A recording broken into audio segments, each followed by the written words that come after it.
पूर्ण संख्याओं की आधारभूत संक्रियाएं। संपर्क नियम के अनुसार किन्हीं भी दो प्राकृतिक पूर्ण संख्याओं का योग एक प्राकृतिक पूर्ण संख्या होगी और किन्हीं भी दो प्राकृतिक पूर्ण संख्याओं का गुणनफल भी एक प्राकृतिक पूर्ण संख्या ही होगी। क्रम विनिमय नियम के अनुसार जोड़ के लिए यदि हम 3 + 4 करते हैं या 4 + 3 करते हैं, दोनों का आंसर एक ही आएगा बच्चों।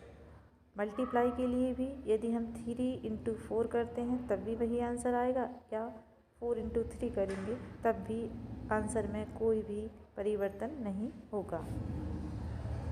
स्टूडेंट्स, इस नियम में संख्या का क्रम बदल दे रहे हैं, इसीलिए इस नियम को क्रम विनिमय नियम कहते हैं। जैसे आपने पहले 3 और 4 को जोड़ा, बाद में हम 4 और 3 को जोड़ रहे हैं, लेकिन उत्तर में कोई भी परिवर्तन नहीं आ रहा है। सहचर्य नियम कहता है जोड़ के लिए यदि हम दो संख्याओं का पहले जोड़ कर लें फिर उसमें तीसरी संख्या जोड़ देते हैं तो भी वही आंसर आता है, या फिर हम लास्ट की दो संख्याएं पहले जोड़ लें और पहली संख्या बाद में जोड़ें तब भी हमारे उत्तर में कोई भी फर्क नहीं आएगा। इसी तरह से गुणा के लिए, मल्टीप्लाई के लिए यदि हम दो संख्याओं का गुणा पहले कर लें फिर उसमें तीसरी संख्या का गुणा करते हैं तो भी उत्तर वही आएगा जो अंतिम दो संख्याओं का गुणा करने पर उसमें पहली संख्या का गुणा करने पर आता है। यही सहचार्य नियम कहलाता है।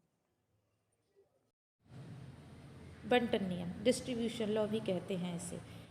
यदि हम किन्हीं दो संख्याओं को जोड़ के उसमें तीसरी संख्या का मल्टीप्लाई करते हैं या दोनों संख्याओं को अलग अलग डिस्ट्रीब्यूट करके मल्टीप्लाई करके जोड़ते हैं तो भी हमारा उत्तर एक ही आता है। या पहले दो संख्याओं को जोड़ लो, उसमें तीसरी संख्या का मल्टीप्लाई कर दें, या दोनों संख्याओं में अलग अलग तीसरी संख्या का मल्टीप्लाई करके जोड़ दें तो भी हमारा उत्तर एक ही आता है। इसी को डिस्ट्रीब्यूशन लॉ कहा जाता है। जैसे मैंने 3 + 5 पहले कर लिया, फिर उसमें 2 का मल्टीप्लाई कर लूँ, या 2 का मल्टीप्लाई 3 में करके और 2 का मल्टीप्लाई 5 में करके दोनों को जोड़ दूँ तो भी हमारा आंसर एक ही आता है।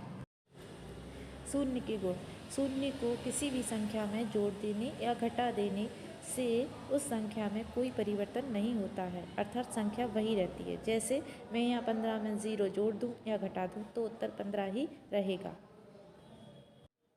परंतु शून्य का मल्टीप्लाई करने पर संख्या वही नहीं रहती है, बल्कि शून्य का मल्टीप्लाई करने पर सभी संख्याएं शून्य हो जाती। जैसे मैं यहाँ 12 में शून्य का मल्टीप्लाई करती हूँ तो आंसर शून्य आएगा। एक गुणात्मक तत्समक कहलाता है। किसी भी संख्या में 1 से गुणा करने पर उस संख्या में कोई भी परिवर्तन नहीं होता है। जैसे 25 में 1 का मल्टीप्लाई करते हैं, आंसर 25 आता है।